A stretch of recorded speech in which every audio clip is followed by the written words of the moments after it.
Bu videonu izləyən hər kəsi salamlayıram. Tanrının ismarıcı olan Qur'anı dində yetərli qaynaq olaraq qəbul edən inanmış bacı və qardaşlarımı salamlayıram. O kəslər ki, Rəblərinə heç kəsi və heç nəyi ortaq qoşmur və onun endirdiyi ilə yetinirlər. Yönətimdə heç bir ortağı olmayan, acizlikdən dolayı nə vəliyə, nə də ki, vəkilə ehtiyacı olmayan Tanrımız övgüyə layiq tək ilahdır. Mən bu videoda sizə günümüzdə qılınan namazların Qur'ana, yəni kitaba dayalı bir dəlilinin olmadığını, vəhiy xaricindəki uydurulan qaynaqlardan əldə edilən məlumatların kitabla heç bir əlaqəsinin olmadığını göstərmək istəyirəm. Bu mövzuda baxacağımız ilk dəlil ayətimiz 29-cu surənin 45-ci ayətidir. Ayətin tərcüməsi belədir. Kitabdan sənə nə vəhiy edildisə oxu və səlatı ayağa qaldır. Çünki səlat utanc işlərdən və yad davranışlardan yayındırır. Tanrının anılması isə daha böyükdür. Tanrı nə törətdiklərini bilir.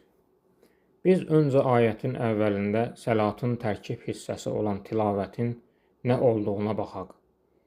Ayətin əvvəlində oxuduq ki, səlatın ayaqda tutulması üçün kitabdan ayətlərin tilavəti, yəni oxunması buyurulur. Ancaq günümüzdə qılınan namazlarda isə tilavət edilmir, qiraət edilir. Tilavət birbaşa kitabın əyani şəkildə oxunmasıdır. Qiraət isə onun əzbərdən şifahi şəkildə oxunmasıdır. Səlatı kitabdan ayıranlar, yəni səlatın ayağa qaldırılması ilə kitabın oxunmasının ayrı-ayrı mövzular olduğunu iddia edənlər, 7-ci surənin 170-ci və 6-cı surənin 92-ci ayəsinə görə yanılırlar. Gəlin o ayələrin tərcümələrinə baxaq. Həmçinin o kəslər ki, kitaba tutunub səlatı ayağa qaldırarlar, biz düzəlişlər edənlərin ödüllərini puç etməyəcəyik.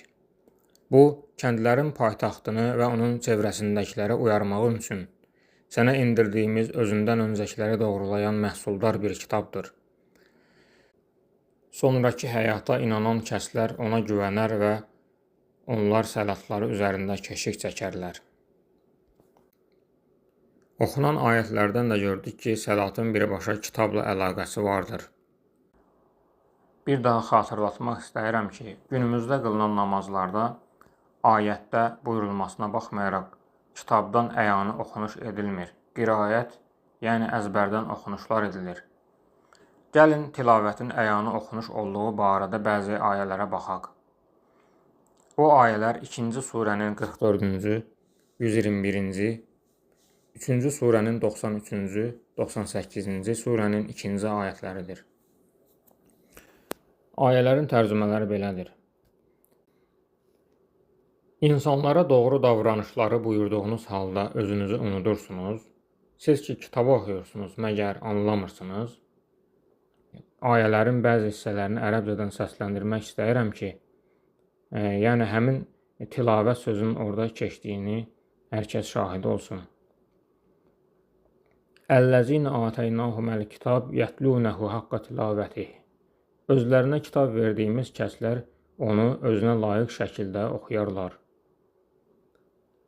Təvratın indirilməsindən öncə İsrailin öz nəfsinə yasaq etdiyi şeylərdən başqa bütün yeməklər İsrail oğulları üçün sərbəst idi. De ki, əgər dürüstsünüzsə, gətirin Təvratı, onu oxuyun. Digər ayə isə 98-ci surənin 2-ci ayəsidir. Rəsulun minəllahi yətlu suhufə mutəhhara. Pak səhifələri oxuyan Allahdan bir elçidir. Dəlil olaraq sunduğumuz 98-ci surənin 2-ci ayəti bizə illərcə nəbinin yazıb oxuya bilməyən bir nəbi olduğu yalanını ifşa edir. Çünki oxunacaq səhifələrin hansı materialdan olmasına baxmayaraq, onların üzərindəki yazıları oxumaq üçün əlifbanı bilmək lazımdır. İndi isə 29-cu surənin 45-ci ayətində buyurulan səlatın iqaməsi məsələsini ələ alaq. Ərəb lüğətində əqim sözü qavəmə kökündən törədilmişdir və mənası bir şeyin ayaqda durması, dikəldilməsi, ayağa qaldırılması mənalarını daşıyır. Buna misal olaraq Qur'an-ı Kərimdə 18-ci surənin 77-ci ayəsində qiyamla bağlı belə bir ayət keçməkdədir. Beləliklə yola çıxdılar. Bir yaşayış məntəqəsinin əhlinə gəldikdə, oranın yiyələrindən qida istədilər. Ancaq onları qonaqlamaqdan çəkindilər. Orada yıxılmaq üzrə olan bir divar tapdılar. Dərhal o onu dikəltdi.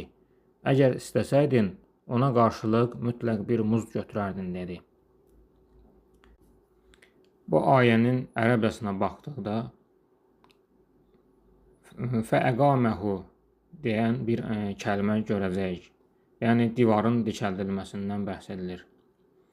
Bəs səlatın iqaməsi üçün nə etməliyik? Səlat nə üçün iqamə edilir?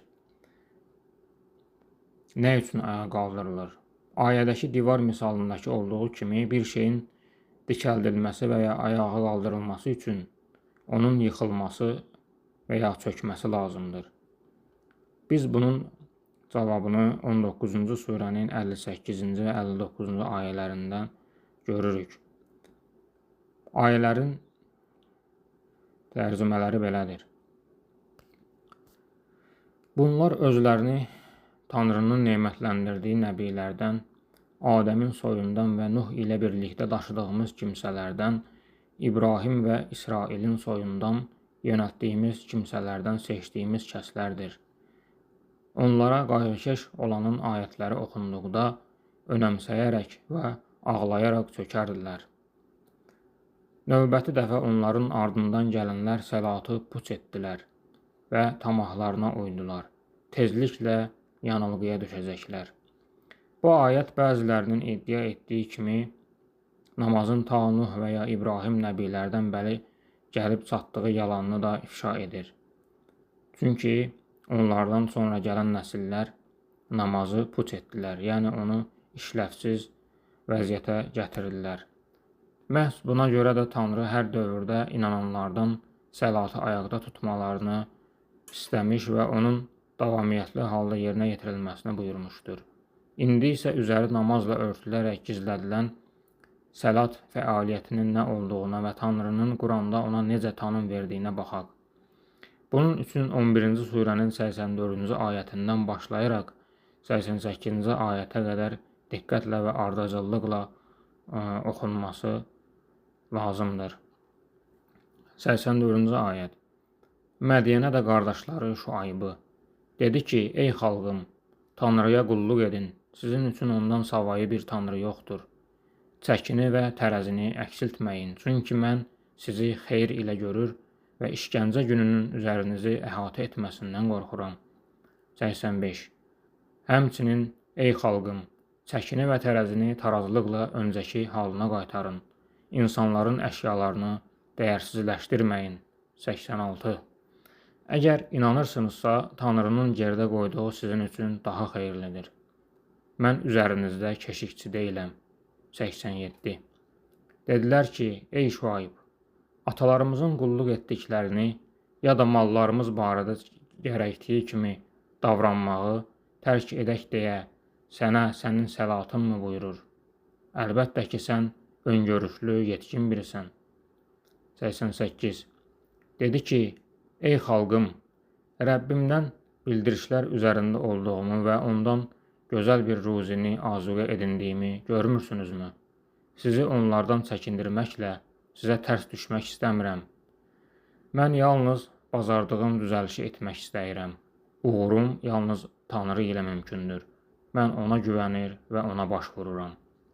Oxuduğumuz surənin 87-ci ayətində gördük ki, Şuaybı xalqı onun təbliğat vəzifəsini, onun səlatı adlandıraraq ona endirilən vəhyə uymamaq üçün müxtəlif bəhanələr gətirirlər.